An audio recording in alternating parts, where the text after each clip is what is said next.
Hello everyone, welcome back to my channel. তো friends, আজকে আমি আপনাদের সঙ্গে শেয়ার করব পারফেক্ট ভাবে হাতা কি করে কাটিং করতে হয়। একদম হাতে নাতেই কিন্তু আমি আপনাদের দেখাবো হাতা কি করে আপনারা কাটিং করে নেবেন। তো চলুন ভিডিওটা স্টার্ট করছি।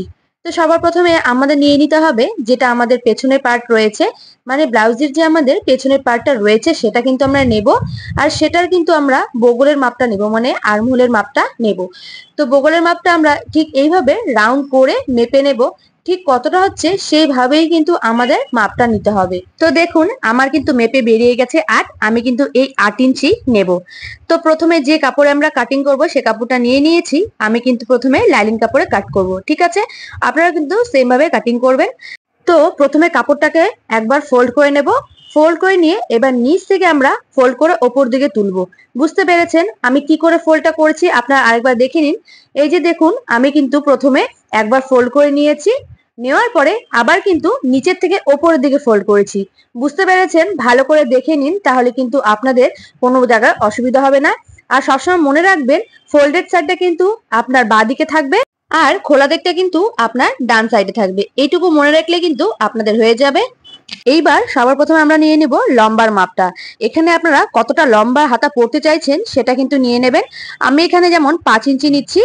আপনাদের এখানে খুশি মতো কিন্তু অন্যরকম হতে পারে, সেখানে আপনারা 6-7 যা খুশি নেন, কোনো অসুবিধা নেই। তো আমি এখানে 5 ইঞ্চি নিয়েছি, তারপরেও কিন্তু আমি এক্সট্রা 1 ইঞ্চি নেব।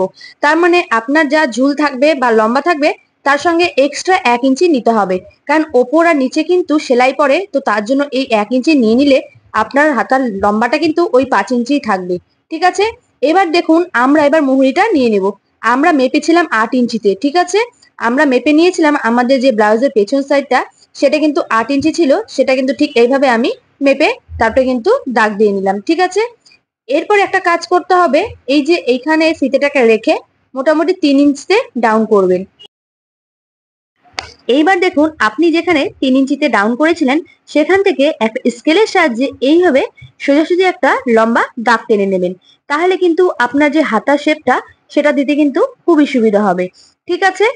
এইবার আমরা আলতো হাতে হাতার শেপটা ঠিক এইভাবে কিন্তু দিয়ে নেব। আপনারা কিন্তু ঠিক এইভাবে মোটামুটি আন্দাজ করে নিয়ে এইভাবে হাতার শেপটা দিয়ে দেবেন। এরপর আমরা নিয়ে নেব মুহুরির মাপটা, ঠিক আছে? তো এখানে আপনার যা মুহুরি থাকবে তাকে অর্ধেক করে নেবেন। এখানে কিন্তু আমার মুহুরি ছিল 9, তাকে আমি হাফ করে নিয়েছি, তো আমার বেরিয়ে গেছে 4.5। তারপরে আমরা এখানে সেলাই মার্জিনের জন্য এক্সট্রা 1 ইঞ্চি অ্যাড করে নেব। এটা কিন্তু আপনাকে নিতেই হবে।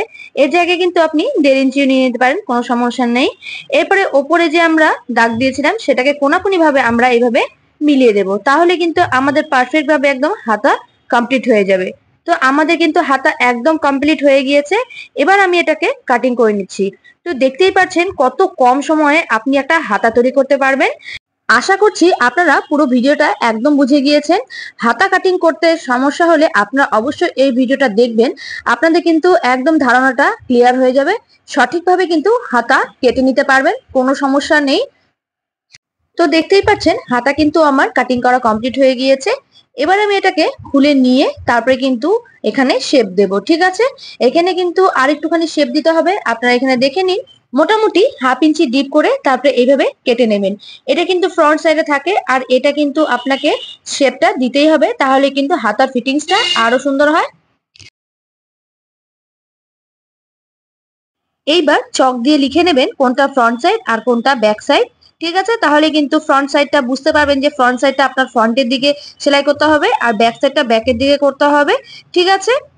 তো দেখতেই পাচ্ছেন কত সহজেই আমি আপনাদেরকে দেখিয়ে দিলাম একটা পারফেক্ট হাতা কি করে কাটিং করতে হয়। তো আজকের ভিডিওটা এ পর্যন্তই থাক। ভালো লাগলে অবশ্যই লাইক, শেয়ার আর সাবস্ক্রাইব করে পাশে থাকবেন। ধন্যবাদ।